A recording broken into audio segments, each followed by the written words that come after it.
ఫోన్లో చూస్తా, మా ఊర్లో బాయి కాడ ఉంటా, నేను ఆడికెళ్ళే టీవీలో చూస్తా అంటే కాదు. ఒకవేళ మీ ఊర్లో బాయి కాడ పొలం కాడ మీకు పని ఉంటే ఆడికెళ్ళే మీరు సోషల్ మీడియాలో ఉద్యమం చేయాలి. ఒకవేళ మీరు ఎక్కడో ఊర్లో వంట చేసుకుంటుంటే ఆడికెళ్ళే మీరు సోషల్ మీడియాలో ఉద్యమాలు చేయాలి. ఎక్కడైనా అవకాశం ఉంటే మీ మండల కేంద్రంలో బీసీ సంఘం నాయకులు, అది ఎవరన్నా కానీ ఏ పార్టీ అన్నా కానీ నాయకులు మీటింగ్ పెట్టి బీసీ హక్కుల కోసం మాట్లాడితే ఒక అడుగు ఆడికి పోవాలి, ఒళ్ళు నొప్పించుకోవాలి. జిల్లా కేంద్రంలో ఎవరైనా మీటింగ్ పెడితే ఆడికి రావాలి, మద్దతు ఇవ్వాలి. హైదరాబాద్ నడిగడ్డల మీటింగ్ పెడితే ఒక గంట ఒక రోజు నాది కాదు నా బీసీ బిడ్డలను అనుకొని ఇక్కడ దాకా రావాలి. ఎవరు కూడా బొట్టు పెట్టి పిలవరు. ఇవి ఉద్యమాలు, ఇవి పోరాటాలు. చేతులెత్తి పిడికిలెత్తి పోరాటం చేస్తేనే హక్కులు వస్తాయి తప్పితే ఉట్టుటిగా రావు. బీసీ ఆడబిడ్డలకు అన్నదమ్ములకు ఇంకొక విజ్ఞప్తి చేస్తున్నా నేను. మనం ఒకసారి అడుగుతాం, 2 సార్లు అడుగుతాం, ఇడిచిపెడతాం. అట్లా ఇడిచిపెడితే హక్కులు రావు.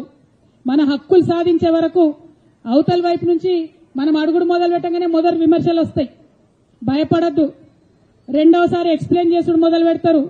ఆగిపోవద్దు. జవాబు వచ్చే వరకు పిడికిలెత్తి ప్రశ్నిస్తూనే ఉండాలి. ఇటువంటి ఉద్యమాలకు మద్దతు ఇస్తూనే ఉండాలి. అప్పుడే ఉద్యమాలు సాకారం అవుతాయి. అప్పుడే ప్రజలుగా ప్రజాస్వామ్యం బలోపేతం అవుతుందనే విషయాన్ని ఇవాళ మీ అందరికీ నేను తెలియజేస్తా ఉన్నాను. మళ్ళొక్క మారు మీ అందరు నేను ఒకటే మాట కోరుతున్నా.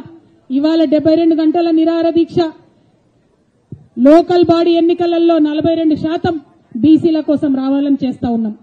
చాలా మంది మాట్లాడుతున్నారు నాయకులు, మరి ఇంకెన్ని రోజులు ఎన్నికలు ఆపుతారు? ఎన్ని రోజులైనా ఆపండి, ఏం అర్జెంట్ ఏముంది ఎన్నికలకు? ఇప్పుడు మీరు చేస్తున్నది ఏంది? 2 ఏళ్ల నుంచి సర్పంచ్లు ఉన్నారా ఊర్లలో? 2 ఏళ్ల నుంచి ఎంపీటీసీలు ఉన్నారా ఊర్లలో? ఏం జరుగుతుంది అక్కడ? ఏం అభివృద్ధి జరుగుతుంది? ఇదివరకు కేసీఆర్ గారి హయాంలో జరిగిన అభివృద్ధి ఇవాళ పల్లెలలో కొనసాగుతున్నదా? లేదు. ఏం అర్జెంట్ ఉంది అట్లాంటప్పుడు? ఎన్నికలు పెట్టే ముందు ఖచ్చితంగా మా బీసీలకు హక్కులు వచ్చిన తర్వాతనే ఎన్నికలు పెట్టాలని డిమాండ్ చేస్తా ఉన్నాం. ప్రభుత్వం కొట్లాడాలి, న్యాయస్థానంలో కొట్లాడాలి. తమిళనాడులో ఇట్లనే 9 ఏళ్లు ఎన్నికలు పెట్టలే. బీసీల హక్కులు సాధించుకున్నాకనే, బీసీలకు రిజర్వేషన్ వచ్చినాకనే ఎన్నికలు పెట్టుకున్నారు. మనమేం తక్కువ? అంటే తమిళనాడుకి ఇచ్చినట్టు 69% మనకు లేదంటారు. ఎందుకు లేదంటే అక్కడ వాళ్ళు ఉడుం పట్టు పట్టిండ్రు, మాకు అవసరం లేదు ఎన్నికలు 9 ఏళ్లు అని చెప్పిండ్రు. ఇక్కడ మనం అట్లా ఉడుం పట్టు పట్టి అందరం కలిసి ఒక దగ్గర ఉంటే ఖచ్చితంగా మనకు కూడా రిజర్వేషన్ వస్తుంది. ఈ రిజర్వేషన్ వల్ల మరి జీవితాలు అన్ని మారిపోతాయా? ఈ రిజర్వేషన్ వల్ల మొత్తం బీసీ సమాజం ముంగట పడుతుందా అంటే డెఫినెట్ గా ఒక బలమైన ముందడుగు పడుతుంది. రాజకీయంగా మన వాటా మనకు వస్తుంది. ఇవాళ లోకల్ బాడీలల్లా, సర్పంచ్లల్లా, ఎంపీటీసీలల్లా మన వాటా మనకు వస్తే రేపటి నాడు ఎమ్మెల్యేలల్లా, ఎంపీలల్లా అడగొచ్చు.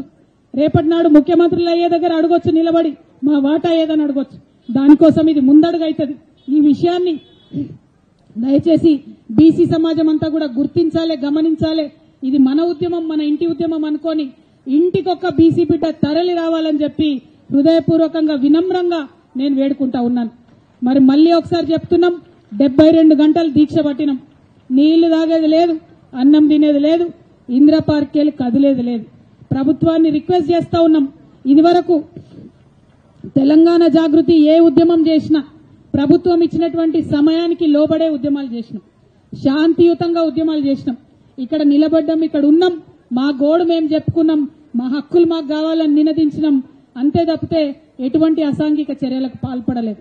కాబట్టి ఖచ్చితంగా మాకు పర్మిషన్ ఇవ్వాల్సిందే. 72 గంటలు పర్మిషన్ ఇవ్వాల్సిందే. ఒకవేళ 72 గంటలు ఇయ్యం, మిమ్మల్ని తీసుకుపోయి పోలీస్ స్టేషన్లో పెడతామంటారా? అక్కడనే దీక్ష చేస్తాం. మిమ్మల్ని తీసుకుపోయి హాస్పిటల్లో పెడతామంటారా? అక్కడనే దీక్ష చేస్తాం. మిమ్మల్ని తీసుకుపోయి ఇంటికాడ ఇడిచి పెడతామంటారా? ఆన్నే రోడ్డు మీద కూర్చొని అక్కడ కూడా దీక్ష చేస్తాం. పంతం ఇడిచేది లేదు, వెనక్కి వచ్చేది లేదు. హక్కులు సాధించే వరకు మడమ తిప్పేది లేదు. ఈ విషయం ప్రభుత్వం గమనించాలని చెప్పి నేను కోరుతున్నా. ఇక చాలా రాజకీయ పార్టీలు రకరకాలుగా మాట్లాడుతున్నాయి. రాజకీయ అంశాలు మనం చూస్తూనే ఉన్నాం, అన్నలందరూ మాట్లాడతారు. ఈ రాజకీయ అంశాలన్నీ ఎదురు తీసుకొని వాటన్నిటినీ పక్కకు జరుపుకుంటూ మన ఆత్మగౌరవ బావుట నిలబెట్టాలంటే బీసీ బిడ్డలందరూ కూడా కలిసి ఇవ్వాలి, మద్దతు ఇవ్వాలని చెప్తూ మళ్ళొక్కసారి మీ అందరికీ ఉద్యమాభివందనాలు తెలియజేస్తున్నాను. Thank you. జై తెలంగాణ, జై తెలంగాణ. సాధిస్తాం, సాధిస్తాం, సాధిస్తాం, సాధిస్తాం, సాధిస్తాం, సాధిస్తాం. एक और धक्का, एक और धक्का, एक और धक्का। जय भीम, जय फूले, जय तेलंगाना। Thank you.